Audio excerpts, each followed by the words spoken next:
Our journey continues in the most romantic of places, 19th century Paris, on a brilliant summer morning.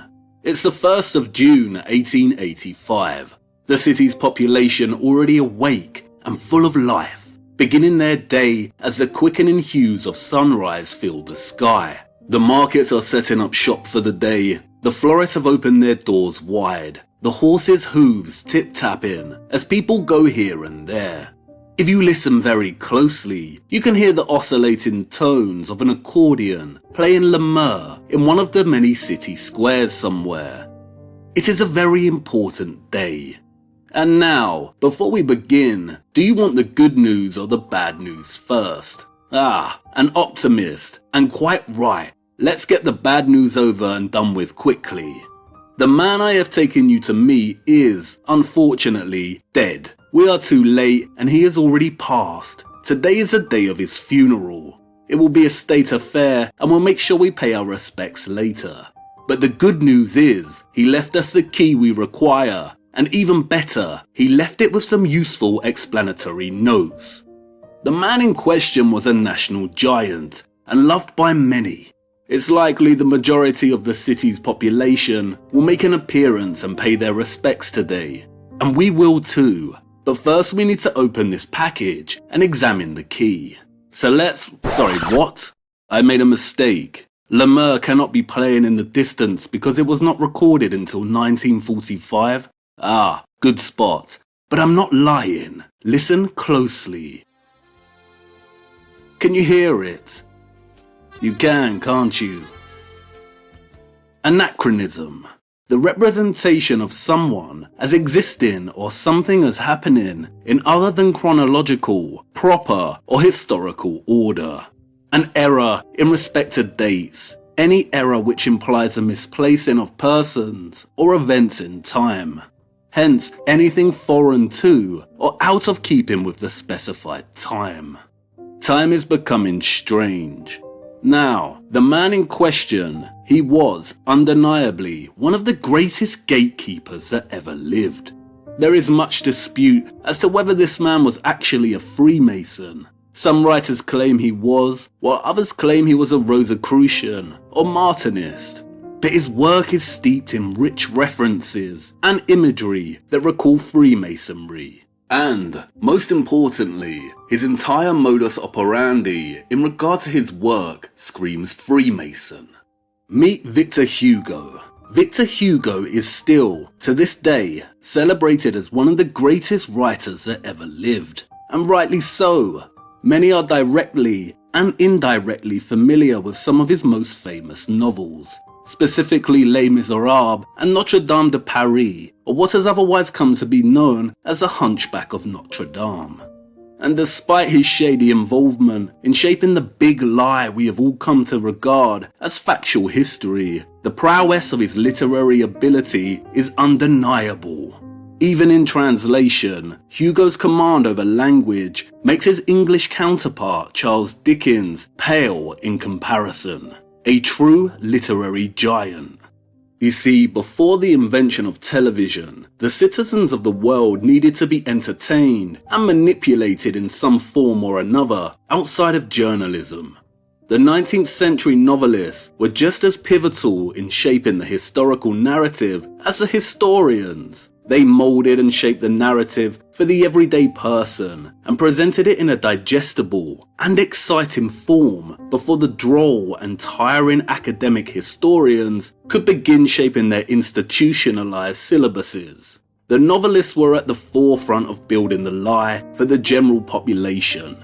And it's the same method of programming that we experience today. How many of us have actually ploughed through the historical archives in search of our history, and how many of us have not done that but come to know the past through movies and television series?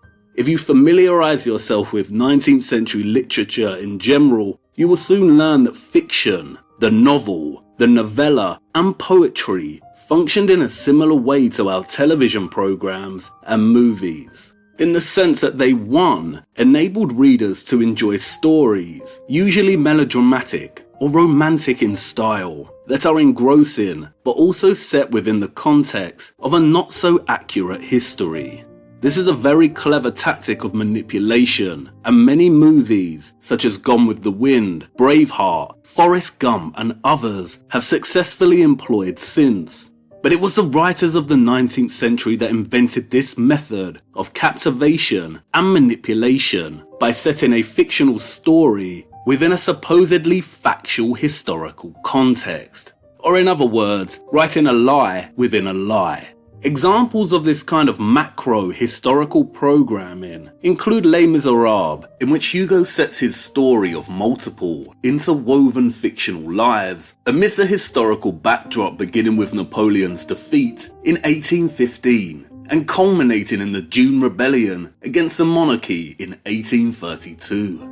The novel is infamous for its lengthy digressions, which make up over 900 of the 2,700 pages of narrative. These digressions take the form of essays, in which Hugo muses on topics such as the Battle of Waterloo and the plethora of orphans in 19th century France. We have, therefore, a writer weaving a very readable piece of fiction, and within this framework, interweaving various essays that solidify the false narrative. And the reader, already enamored by the fictional story, has no choice but to make their way through these essays for fear of missing key narrative developments with the fictional characters they have come to love. And many writers employ this exact macro-historical programming technique, i.e. embedding their story within a much larger historical narrative. We see it in Leo Tolstoy's chronicle of the French invasion of Russia and the impact of the Napoleonic era in War and Peace. It's there in Dickens' account of the French Revolution, in A Tale of Two Cities, and in James Cooper's The Last of the Mohicans. And 2. The novel became a perfect medium for the higher-uppers, the cultural elites and masons, to play their little games and hide things in plain sight. For those that like to question the validity of the historical narrative, Victor Hugo's novels read like a series of coded messages. We have the voice carrying the main storyline, which is firmly embedded within a historical context, and that the everyday reader eagerly absorbs. And then another parallel voice, the one in the know, and speaking to others also in the know. So much of what you are looking for is hidden, in many ways, in the literature of the past. And in order to get the most out of some of these writers, I'd like to introduce you to a couple of literary techniques to look out for, and that will assist you in your own time.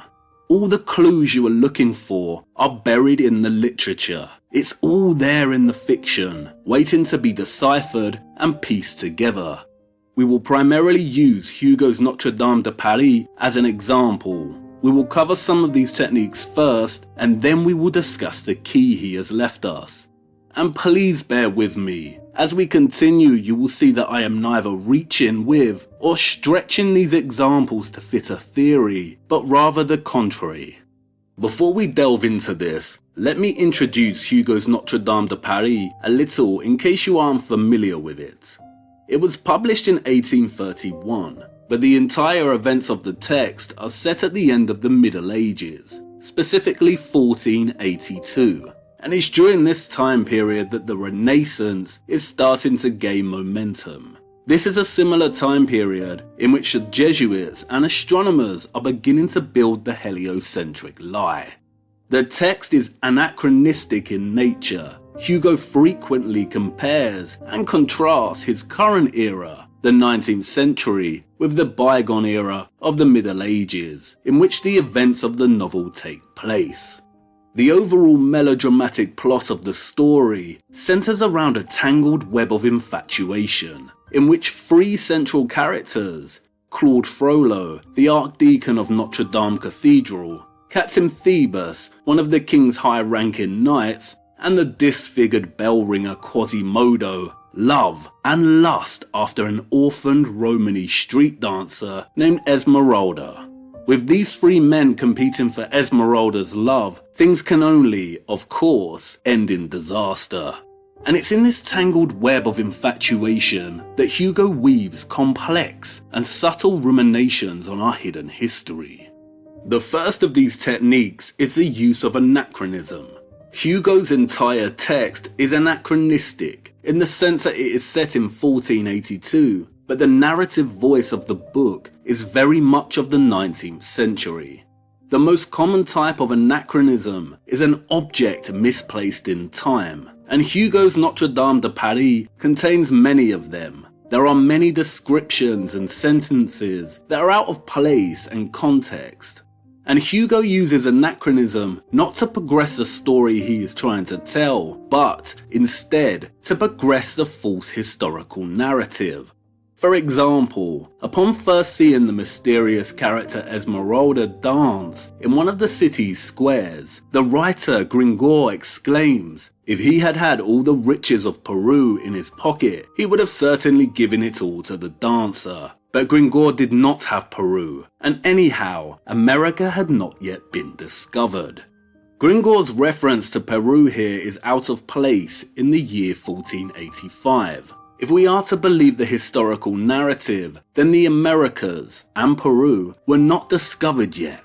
A character in this time period should not know of Peru. It would have been more realistic for him to exclaim, if he had all the riches of the King of France. But Hugo uses the riches of Peru, a seemingly useless and unrealistic image, for no other reason than to reinforce to his 19th century audience that the Americas were not discovered in 1482. Anachronism is one of the primary techniques many writers in the 19th century, especially Sir Walter Scott, employed to build and shape the historical lie to an unbeknownst audience. This is Hugo fulfilling the duty he was hired for. But there is another Hugo in this text, a more mischievous one that cannot help himself. And if we look closer at a lot of the imagery within the text, and from our own perspective, then we see just how mischievous Hugo dares to be. This next technique is something I call hiding within the figurative. When I say figurative, I mean within the descriptions, the similes, the metaphors. You remember how the Bible frequently employs the image of giant trees to describe the Nephilim. This is an example of hiding within the figurative, hiding a potential truth within descriptive language itself, the writer's own subtle form of hiding in plain sight. Dickens does it at the beginning of Bleak House, when he describes the muddy London streets, as if the waters had but newly retired from the face of the earth. And it's everywhere in Hugo's Notre Dame de Paris. For instance, when staying in the towers of Notre Dame Cathedral, under the protection of Quasimodo, Esmeralda's grief is transformed by the tolling of the huge bells at the top of the towers. The bells above all soothed her. It was as if these huge machines poured over her some powerful magnetism. So each sunrise found her move at peace, breathing more easily, less pale, all her inner wounds healed. How very interesting. The vibrations and frequencies of these huge machine-like bells pouring over her a powerful magnetism that restored her to good health. You see, hiding within the figurative. And the entire text is full of examples such as this. Hugo at once stretching figurative language to paint a rich portrait of medieval Paris and also having a little fun of his own. The Ile de la City of Paris is described by Hugo as like a great ship stuck in the mud and stranded with the current near the middle of the Seine. Stuck in the mud, you say? And as the crowd approaches the Palais de Justice, Hugo describes them as a flood of people.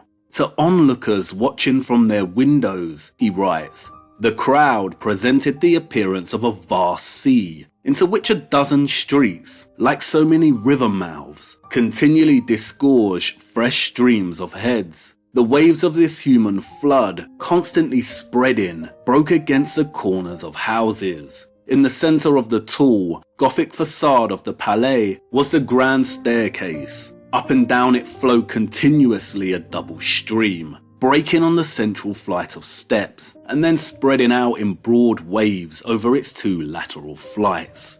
The staircase poured ceaselessly into the place like a cascade into a lake, the current driving the whole crowd towards the grand staircase ebbed, broke into turbulence and eddies. With our current theoretical understanding of the old world's potential use and reverence of water, this passage immediately becomes highly interesting. Through the use of simile, people are compared with a flood of water, and in doing so, Hugo transforms the streets and roads into flowing water systems. Staircases of old structures become cascades, water pours throughout the city panorama ceaselessly, ebbing and flowing, spreading and breaking against the architecture. Furthermore, the use of flood imagery here is reminiscent of Dickens and his opening to Bleak House, and immediately conjures up images of the biblical flood and the strange and elusive mud flood. And it really leaves the curious wondering, what did Hugo know?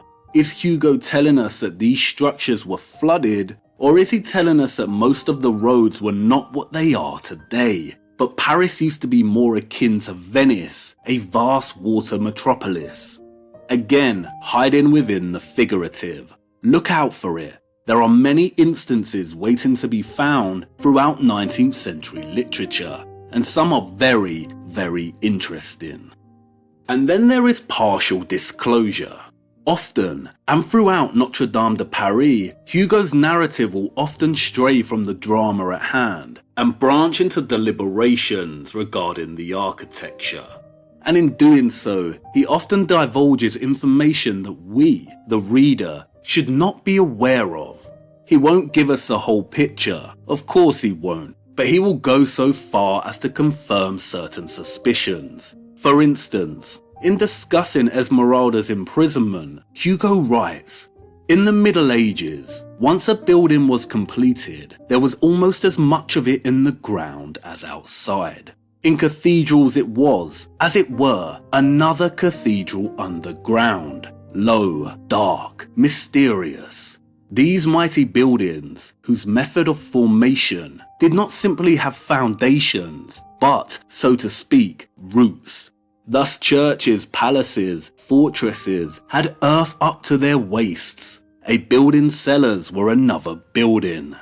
Writing in the 19th century, what Hugo confirms here to his 21st century audience is what the so-called conspiracy theorists have been shouting about for a long time. That these cathedrals, palaces, castles do not end where they meet the ground, but keep going. And not just for a few meters, but that they are buried very deep into the ground, buried in earth up to their waists, as Hugo so aptly puts it. And this is partial disclosure because, while Hugo will not tell us why these structures are half buried in the ground, his explanation of them being built this way in the Middle Ages does not cut it. He does confirm that yes, indeed, they carry on down into the streets below us, and they go deep.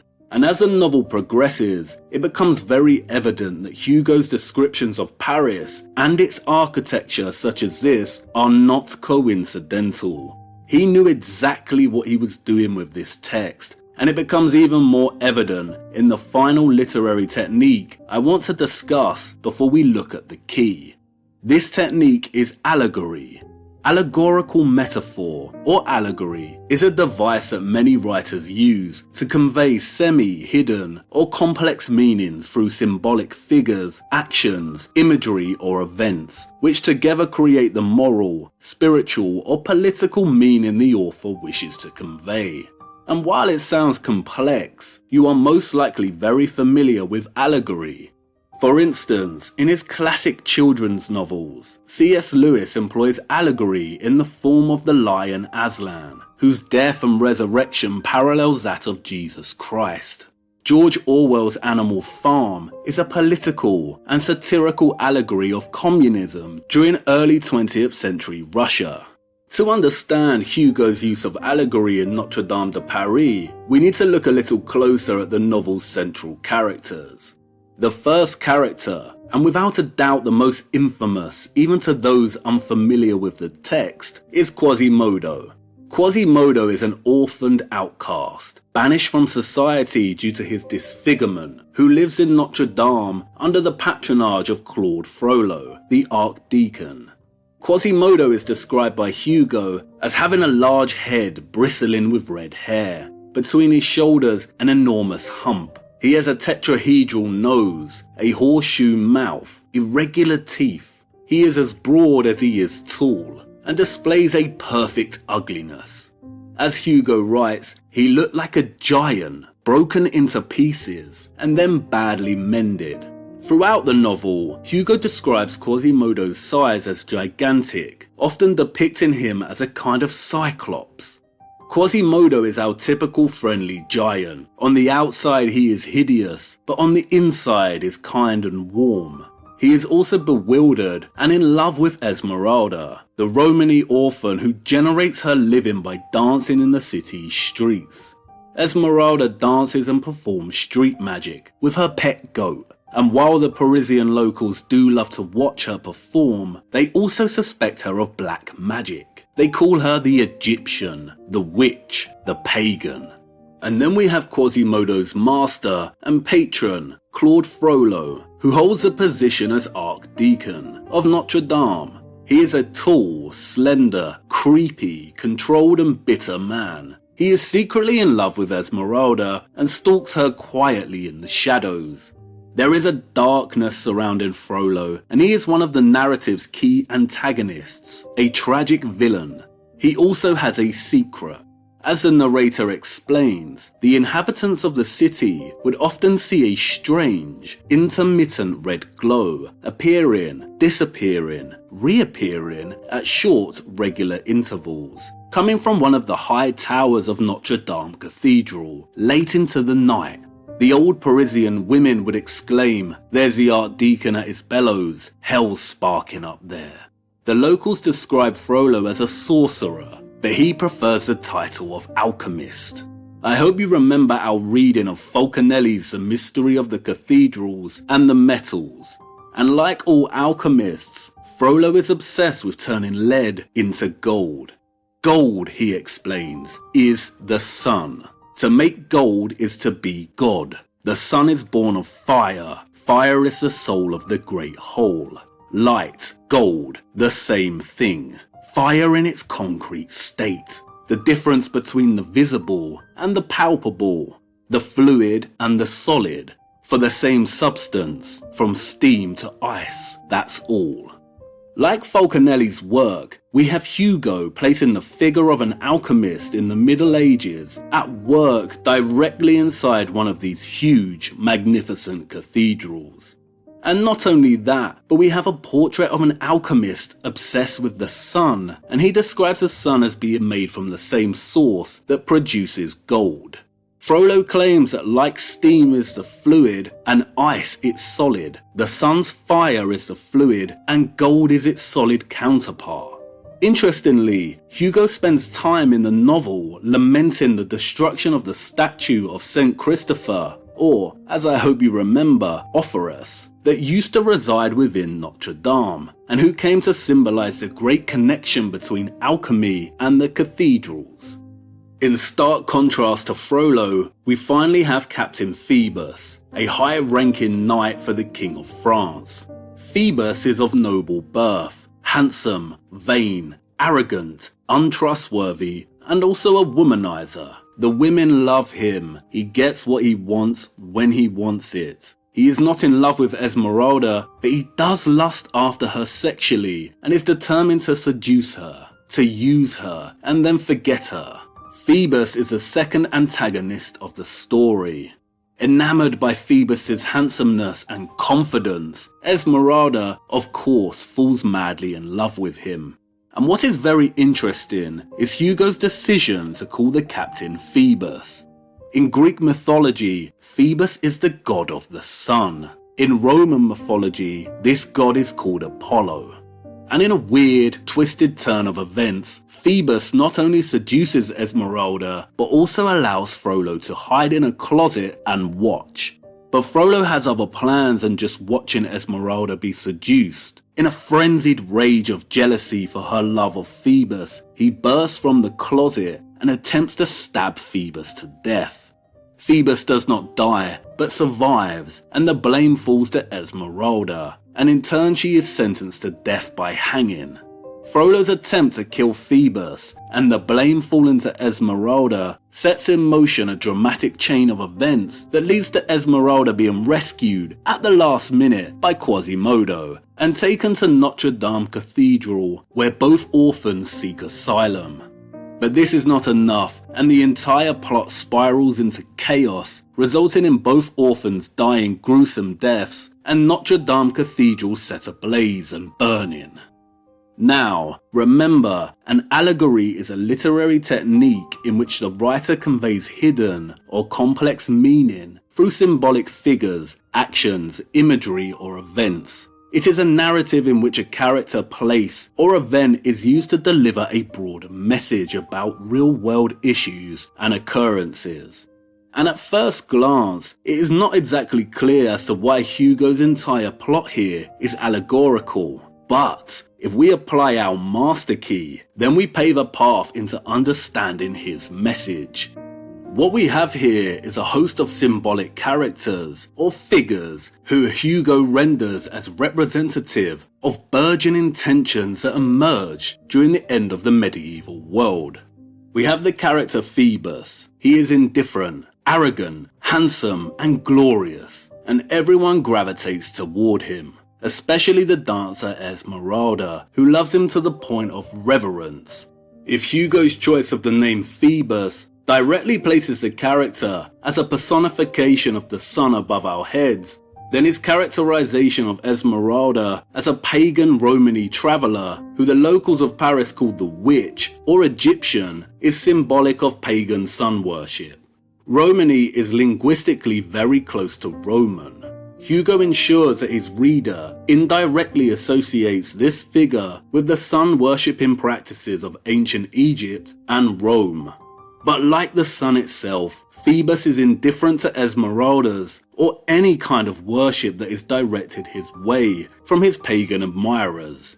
We then have another form of sun worship in the figure of Claude Frollo, who personifies the corruption of the church and its integration of sun worship through his occult practices as a cathedral alchemist. He is obsessed with discovering the secrets behind the sun's formation and its relationship to the metal gold. Frollo's love for Esmeralda and her rejection of him in favour of Phoebus represents alchemy's futile ambition of trying to create heaven on earth, of overreaching by playing God, of trying to master the sun that it can never match. It can try, but alchemy will never achieve that of the sun. And Frollo, the alchemist, consumed by envy and dwarfed by inferiority at this realization, then attempts to kill the sun. And in doing so, sets off a chain of events that leads to the downfall of many of the characters, culminating in Esmeralda being hung at the end. And who are the victims of the whole story? It's not Esmeralda. Her reluctance to acknowledge the emptiness behind her sun worship, behind her passion for the light, leads to the suffering of the real victims of the tale. And that is, first of all, Quasimodo, the red-haired giant who is ostracized from society and whose only real connection is with the cathedral where he lives and its bells. The second is the cathedral itself, which ends up ignited and ablaze with fire. On top of the highest gallery, higher than the central rose window, rose a great flame between the two bell towers with swirls of sparks, a great ragged furious flame. The worship of the light and the attempt to dominate the sun result in the downfall of the old world, symbolized here by Quasimodo and the cathedral. Interesting, isn't it, that Quasimodo is depicted as a red-haired giant. We also have the recurring motif of sun worship, and this time an attempt to kill the sun, who, of course, does not die. He is damaged and forever changed, but still returns unconquered. Damaged and changed. How interesting. Phoebus is the unconquered sun. Why do we find the sun throughout historical monuments, literature, and mythology represented as unconquered? Hugo's allegory of the end of the Middle Ages both at once places the sun as a central catalyst to that end, and reinforces the importance of key figures such as the alchemist, the pagan, the church, and giants in this time period. I hope you are starting to see just how pivotal Hugo's text is for those of us trying to navigate the muddy deception dumped over our history. And I cannot emphasize it enough, if you are trying to get anywhere with this, then Notre Dame de Paris is required reading. You will go around in circles without it, and I'm about to show you why. The key Victor Hugo left us. Can a high-ranking gatekeeper develop a conscience? Can they pause and regret the direction the world is heading, the direction that they themselves played an invaluable role in steering us toward? Perhaps. The most interesting pages of Hugo's Notre Dame de Paris are found in two of the main essays he incorporates into the fictional fabric of the text, titled Notre Dame and A Bird's Eye View of Paris. It is in these essays that Hugo ruminates, reflects, and discusses how the medieval Paris that existed before the Renaissance was in full swing differs from his contemporary 19th century Paris. And Hugo was not impressed or happy about the contrast. In fact, he was rather appalled and angry.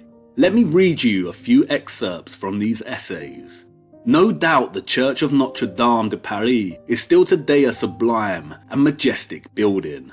But for all the beauty it has preserved in aging, it is hard to repress a sigh, to repress indignation over the countless degradations and mutilations which time and men have simultaneously inflicted. On the face of this old queen of our cathedrals, beside each wrinkle you will find a scar. Time devours, man devours still more. Out of the various traces of destruction imprinted on the ancient church, time's share would be the least, that of men the worst, especially men of the art. From the offset, Hugo laments the mutilation of Notre Dame and draws in the sand for us a very real distinction between the weathering at the hands of time itself, the wrinkles we see on the structure, and the barbaric destruction at the hands of man, especially men of the art. Hugo walks his reader up to the top of the cathedral, asking them to pay attention to the countless acts of barbarity of every kind. What have they done, he asks, with that delightful little steeple, which used to stand at midpoint of the crossing? An architect of good taste amputated it, he replies, and thought it enough to conceal the wound with that large leaden patch that looks like a saucepan lid. And now Hugo gets into full swing and starts putting a lot in context and perspective for us. Really pay attention to what he now says. That is how the marvellous art of the Middle Ages has been treated in almost every country. Gothic architecture is today disfigured by three kinds of ravage. Wrinkles and warts on its skin are the work of time. Marks of violence, brutality, contusions, fractures, the work of revolutions and war. Mutilations, amputations, dislocation of its limbs, restorations are the Greek, Roman, and barbaric work of professors and fashions. Fashions have done more harm than revolutions. They have cut into the living flesh, attacked the bone structure of the art underneath. They have hewn, hacked, dislocated, killed the building, in its form and in its symbolism, in its logic as in its beauty. And then they remade it, brazenly, in the name of good taste. They stuck over the wounds of Gothic architecture their wretched baubles of a day, their marble ribbons, their metal pom-poms, a veritable leprosy of overlows, scrolls, surrounds, draperies, garlands, fringes, stone flames, bronze clouds, chubby cupids, bloated cherubs. It is the arse kicking the dying lion. It is the old oak decaying, as a final blow, being stung, bitten, and gnawed by caterpillars. The first thing that needs to be addressed here is that Hugo will not give us the entire truth. He will not clearly describe what the old world actually looked like, who its citizens were, how it functioned in terms of government, everyday life, its technological capabilities, and just how much it differed from the 19th century. This he will not do. This was not his job, and he would never have gotten published if he did. Any real secrets of the old world have been delegated to hide within the figurative and will not be addressed front on. But, as these passages make explicitly clear, Hugo was outraged by just how much the old world had been ravaged, mutilated, destroyed, and erased by his current 19th century day. And you might be thinking, what? What is this Hugo man talking about? I've seen the old photographs of 19th century Paris. It's marvellous. You clearly have not seen the photographs of the Parisian World's Fairs, have you? Don't worry, I've seen them. We will get to that, but let's first focus on what Hugo is telling us here. What he clearly outlines for us here is that 1. There is a huge distinction between the Gothic architecture of the Middle Ages, which ended in the 1400s before the Renaissance began, and the style of architecture that followed. And 2. That which followed has focused on disfiguring the Gothic structures. They have hacked, dislocated, and killed those Gothic structures of the past by remaking these structures according to new and more fashionable tastes, which he so wryly mocks as marble ribbons, pom-poms, chubby cupids, bloated cherubs, and so on. And 3. These fashionable restorations are primarily Greek, Roman, and belong to the barbaric work of professors. Hugo's mention of Greek and Roman here is a direct reference to the Renaissance. The term Renaissance has been allocated by historians to a period in history that marked the transition from the Middle Ages to modernity and covering the 15th and 16th centuries, characterized by an effort to revive and surpass ideas and achievements of classical antiquity. The Renaissance spanned from the 1400s to the 1500s, and, as many historians have stated, it was characterized by a revival of classical antiquity after a long 1,000 years of the Dark Ages, where there was little or no technological advancement, we are told. The first thing that should ring alarm bells for anyone is the term Dark Ages. The term was coined by Italian scholar Petrarch as the Middle Ages were ending, in which he claimed that amidst the errors there shone forth men of genius, no less keen were their eyes, although they were surrounded by darkness and dense gloom. Petrarch capitalized on the Christian metaphor of dark versus light and branded the 1,000-year-long period of the Middle Ages as darkness and the new burgeoning Renaissance as the light for its cultural aspirations and achievements.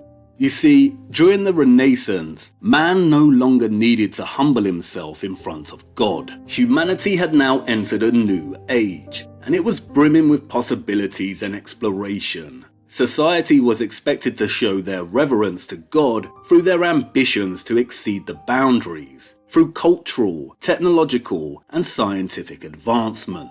And it was during this new age that humanity broke free from the alleged strict piety that characterized the Dark Ages and started to see themselves as God incarnate, of masters of their own universe, no longer bound by the dark, but fully committed to the light. From dark to light. Thus, it was during the Renaissance that man came to see himself as a god or God's equal. But, as Hugo makes clear, for all its emphasis on advancement and revival, the Renaissance actually built itself on the decaying backbone of what preceded it, the medieval Gothic age. The Renaissance's revival of classical antiquity, specifically that of the ancient Roman style of architecture, was all show, all surface, all facade and decoration, pom-poms, draperies, garlands and ribbons. And this is where alarm bells should start ringing again, the revival of classical antiquity. Who or what rose again? The Empire of the Sun rose again. Rome. You see, the great little lie in the history books is that the people we see in these photographs and those that came before built these structures through pure innovation, with horse and cart, with wooden scaffolding and apparatuses, through traditional methods of masonry. They did not, but the great big lie is a complete suppression of those that actually invented everything. Those that were conquered and whose entire history was mutilated and erased after they fell, as the conquerors began repurposing all of their structures and infrastructure with the intention to hide, reshape, redesign and make claim to their heritage. There is a very clear distinction that needs to be made regarding the impossible structures of the past, of the structures that we have discussed so far. And this distinction is that there are at least two very distinct styles, two distinct factions, two distinct old worlds. Both magnificent, both wondrous, both technologically impossible by our standards. And we cannot fully grasp this until we have walked through the first door. But on the surface, they are easily recognizable. And while it does not fully capture the complexity of this, one of the best ways to recognize this distinction is through the arch. Gothic architecture is characterized by pointed structures. Its arch is pointed. Its enormous cathedrals rise into towers and pointed spires. Whereas the classical style of Rome and Greece favours rounded arches, rounded domes, and a vast amount of decadence, often accompanied by statues of Phoebus, Venus, Zeus, Apollo, and so on. These are not the same style. They did not belong to the same society, and they are in fact directly opposed to one another. And I know what you want to say. What? You told us that the citizens of the future belong to one unified civilization. I know I did, and again forgive me, but I needed you to firstly contemplate the impossibility of these structures, and secondly consider the alternative technological functions they could have held. Too much complexity would have confused matters, but we are after the nuance now. A unified civilization. Sounds a little like globalism, right? No, these structures right here, these are not the fruits of the same society. They are, in fact, in direct opposition to one another. The Gothic belongs to one and the Classical to another. So far, I have not done justice to just how complex the matter actually is. Go on, I know you want to say it. What if this Hugo man is a liar? You even said yourself he was a gatekeeper, likely a mason or an elite deceiver. What if his little novel about a hunchback was written to throw us off the scent? I know, and you're right, he cannot be trusted. His job was to bring the fabricated history of France alive to his 19th century readers. Where he is lying with this novel, however, is in depicting the Middle Ages as a period of stern religious sanctity, of archers, knights on horseback, of the Crusades. He does not explicitly outline for his readers what the Middle Ages was actually like. But, as his works show, he was haunted by its decimation, its destruction and erasure for most of his life. Victor Hugo did not just write fiction, he was a strong activist, actively attempting to prevent the widespread, organised, and very real destruction of the old medieval world that continued to take place well into the 19th century. In addition to Notre Dame de Paris, Hugo wrote several non-fiction essays on this subject that everyone should read. One in particular, titled The War on the Demolishers, is very important. As he writes, at this time, there is not a single town in France, nor a single administrative centre where the destruction of some historical monument is not in consideration, already begun or fully achieved, either by the action of the central authority or by the action of the local authority under the consent of the central authority, or by the action of individuals under the tolerant gaze of the local authority. The devastators have never been lacking for justifications. Under the Restoration, Catholic edifices of the Middle Ages were spoiled, mutilated, disfigured, profaned more sanctimoniously than anything in the world. The congregation developed the same excrescence on their churches as they had on their religion. These mutilations consist of marble, bronze, whitewash, and gilded wood. It appeared most often in churches in the form of a little painted chapel, gilded, mysterious, elegiac, filled with puffed up angels, coquettish, gallant, plump, and awash in false daylight, like the one at St. Sulpice.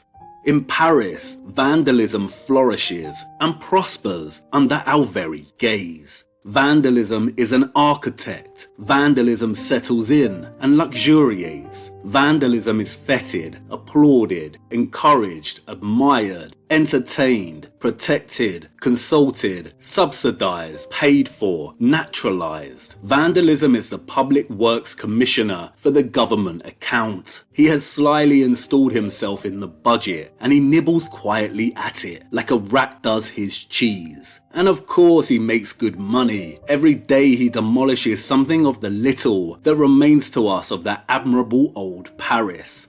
What do I know? Vandalism slathered paint across Notre Dame. Vandalism altered the towers of the Palais de Justice. Vandalism amputated 2 of the 3 spires at Saint-Germain-des-Prés. Vandalism has his newspapers, his coteries, his schools, his pulpits, his public, his truths. Vandalism has a bourgeoisie on his side. He is well fed, well funded, swollen with pride, almost wise, ever so traditional, a good logician, a strong theoretician, happy, powerful, attendant to his needs, well-spoken, and content with himself. He protects young talents. He is a professor. He awards the great prizes of architecture. He sends students to Rome. He wears an embroidered frock. He is a member of learned societies. He attends court. He lends an arm to the king and strolls with him through the streets, whispering plans in his ear. You must meet him. One no longer restores, one no longer even spoils, one no longer even makes ugly, one simply tears down. And one has good reason for this. We wish to erase it all fully from our history. We devastate, we pulverize, we destroy, we demolish in the national spirit. It's in Hugo's essays that the implications of the key he has handed us start to really flourish. What we learn in Hugo's ranting, raging animosity towards the destruction of the old medieval world is that 1. It is still continuing well into the 19th century and primarily takes the form of amputating sections of structures and redecorating them in neoclassical facades. When repurposement is not possible, the structures are simply torn down. And that 2. This is not arbitrary, random destruction and repurposement, but calculated, planned, and organized. It is factored into the budgets of local and national authorities across France, and by extension, the whole of Europe. Hugo makes clear that the budget to destroy, repurpose, and erase that of the old medieval world is seemingly endless and well protected, even to the point that organizations send students to Rome to study and emulate these styles back in France. There are prizes for repurposement. It is encouraged and normalized through newspaper propaganda and through the education and religious systems. And as the essay continues, the enormity of just how much has been changed since the Middle Ages really starts to dawn on the reader. It wasn't just in the Renaissance, the 15th and 16th centuries, that the rise of neoclassicism and its aspiration to erase the old world of the Middle Ages dominated the social spirit of the time.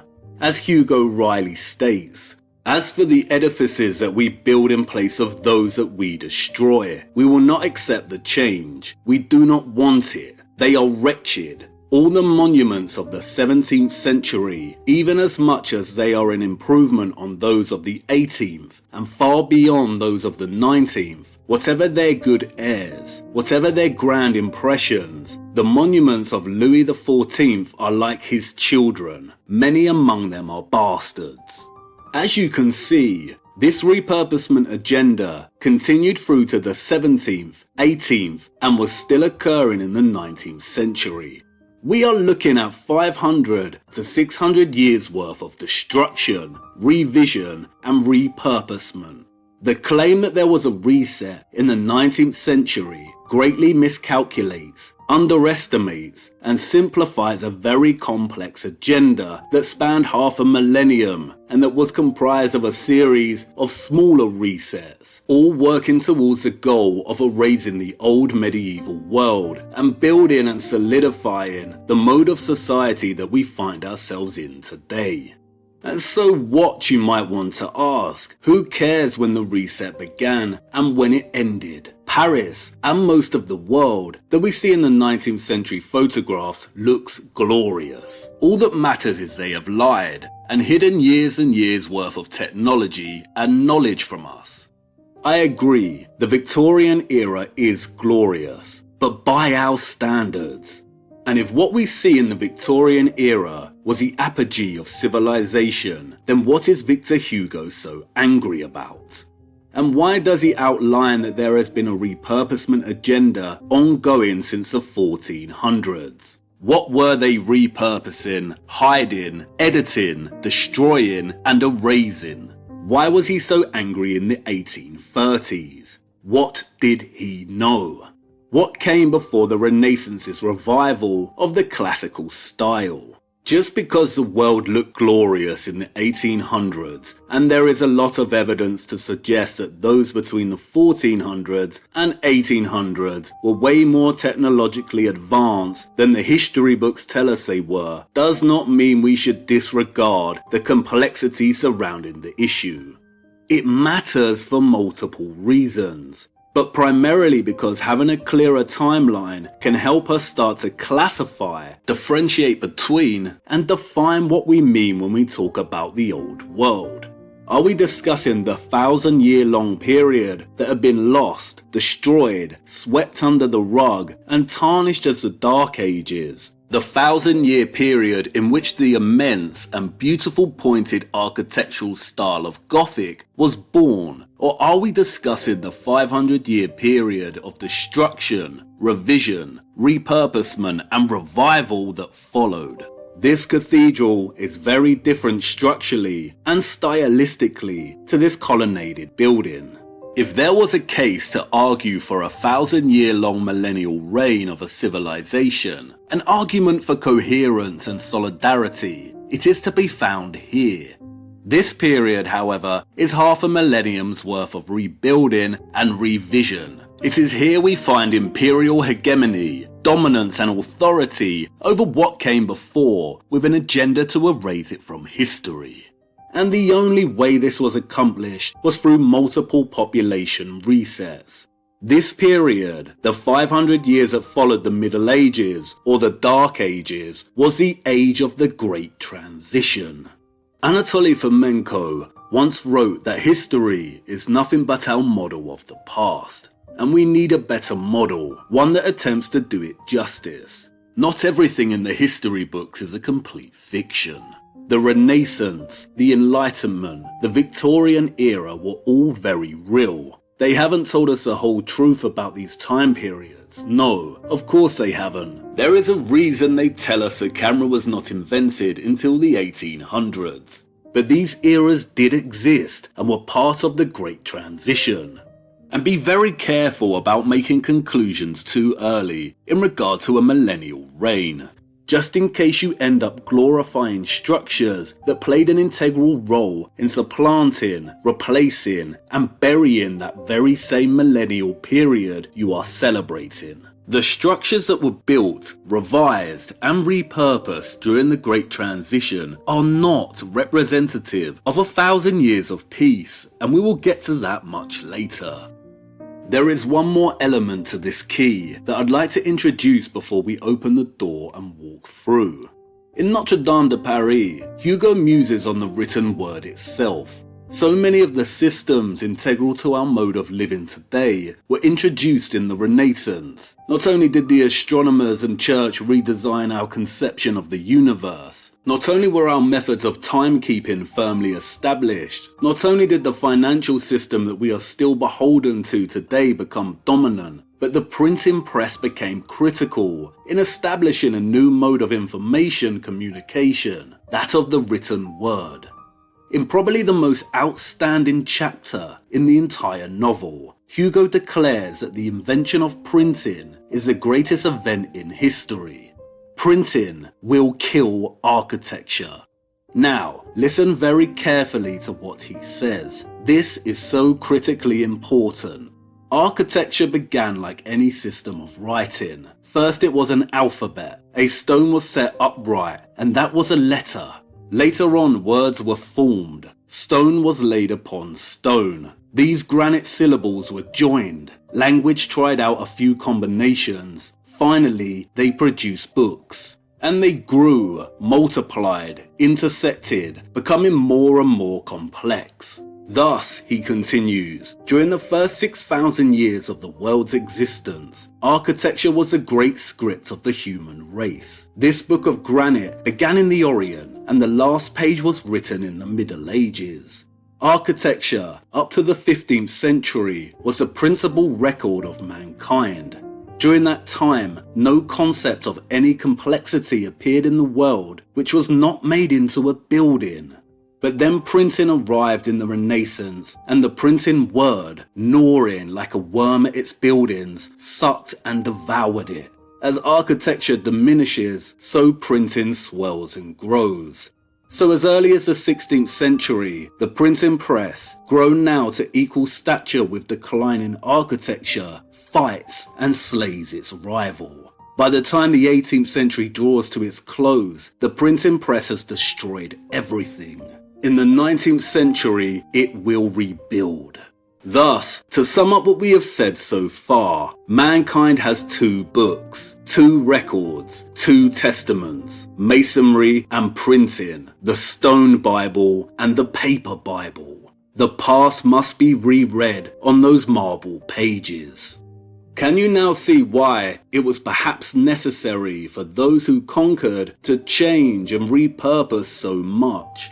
Not only to destabilize, destroy, and hide the entire infrastructure of the old world, but also to scatter and shatter the stories and accounts these structures silently spoke, to disband their testimony, and then rewrite a fabricated history and propagate this information widely across the world through the medium of the printed book.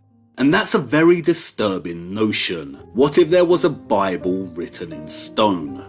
And wasn't that precisely what Falconelli was referring to? That the cathedrals had a message written in stone that testified to an alchemical, technological past. But what if they testified to more than that? Books can be burned, but stone can also be altered, facaded, torn down. And here lies a major issue for us in the 21st century. How to read the stone books of the past if the Great Transition scattered their message. We must learn to read, but the language we must first master is that of repurposement and revision. We will continue to chase our tails unless we start to differentiate between the old medieval world and the Great Transition that followed. There is so much waiting to be discovered in making this distinction. And now Hugo has given us the key, we can walk through the door and attempt to do this. But before that, it's time to pay our respects. His funeral is underway as we speak. And, as you can see, a huge amount of Paris's population is here in mourning.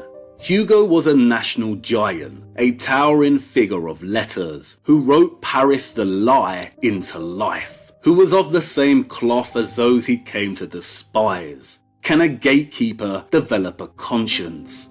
Hugo's daughter was confined to an insane asylum. His 2 sons, wife and mistress also died, all within a very short time frame. And then it was his turn. A couple of days before he died, Hugo wrote, "To love is to act."